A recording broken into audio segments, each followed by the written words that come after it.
Back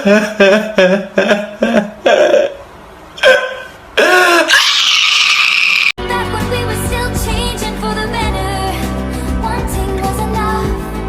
For me, it was enough to live for.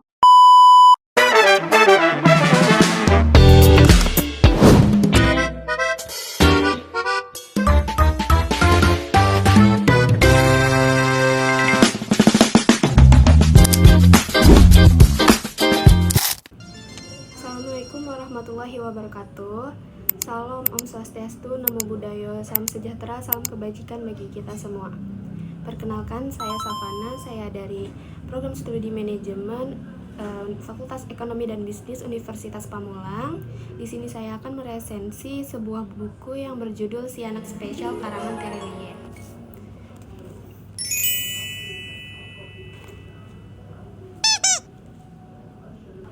Jadi buku ini itu menceritakan seorang anak yang bernama Burlian. Beliau adalah anak ketiga dari 4 bersaudara, dan di bab pertama ini menceritakan kejadian yang tak terduga sehingga si Burlian itu bisa disebut sebagai anak spesial.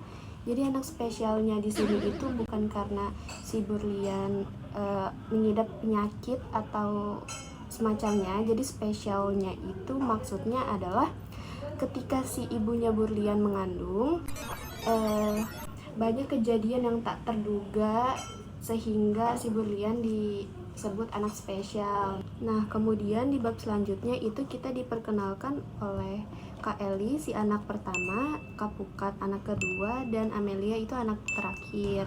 Jadi kenapa si Burlian disebut berbeda? Itu karena sejak kecil ibunya pernah berkata, "Sejak kau dilahirkan, kau itu memang berbeda, Burlian." Karena saat mengandung si Burlian, ibunya banyak mengalami kejadian yang tidak terduga. Mulai dari pengoboman hutan, terus ditangkap petugas kereta karena karena si Burlian itu naruh paku ke rel kereta dan sebagainya. Tapi ibu dan ayahnya itu bilang si Burhan anak spesial karena itu untuk meningkatkan kepercayaan diri si Burlian. Jadi biar si Burlian itu walaupun anak nakal, anak nakal lah istilahnya tuh, anak ngeyel, anak nakal, tetapi dia juga baik. Nah, yang spesialnya di buku Si Anak Spesial karangan Terelie ini, itu dia menceritakan si Burlian itu dia pecinta buku. Jadi dia itu punya cita-cita buat bangun perpustakaan yang besar. Namun karena orang tuanya itu adalah petani di ladang kopi, jadi orang tuanya itu tidak bisa mengabulkan tidak bisa merealisasikan atau tidak bisa membantu si Burlian karena faktor ekonomi juga gitu. Tapi walaupun kayak gitu, si Burlian juga nggak patah semangat untuk mewujudkan mimpinya itu. Dan juga walaupun si Burlian ini anak nakal dan ngeyel, tapi dia itu anak yang pintar, anak yang rasa ingin tahunya itu tinggi. Dia juga rajin mengaji, terus juga dia nurut apa kata perintah orang tua. Walaupun ngeyel, tapi dia juga masih berbakti. Kemudian kelebihan dari buku ini adalah buku ini itu tidak menggunakan kata-kata yang membingungkan. Jadi dia itu menggunakan kata-kata yang elok, sangat bagus susunan katanya. Juga dari buku ini itu kita diajarkan untuk tidak mendidik anak dengan kasar, dengan cara yang memukul atau memarahi sampai habis-habisan. Jadi contohnya itu saat si Burlian dan kakak-kakaknya ini bolos sekolah, kedua orang tuanya ini itu tidak memarahi atau memukul tidak sampai.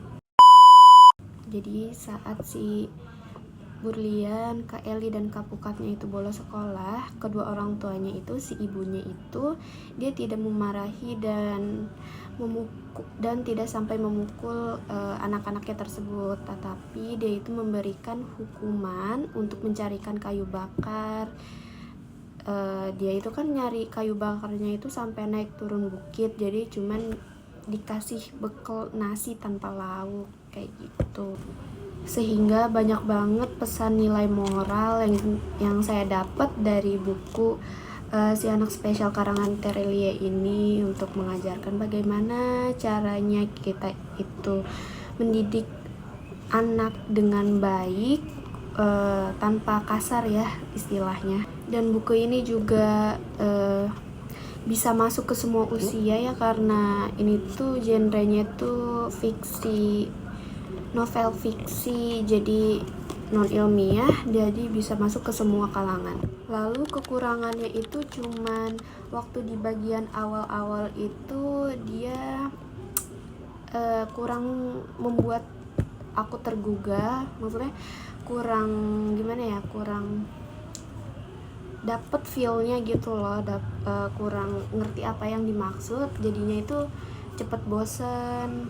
Cukup sekian resensi buku Si Anak Spesial karangan Terelie dari saya. Semoga pesan-pesan positifnya bisa diambil dan yang negatifnya dibuang. Kurang lebihnya mohon maaf. Wassalamualaikum warahmatullahi wabarakatuh. One is the loneliest number that you'll ever do. Two can be as bad as one. It's the loneliest number since the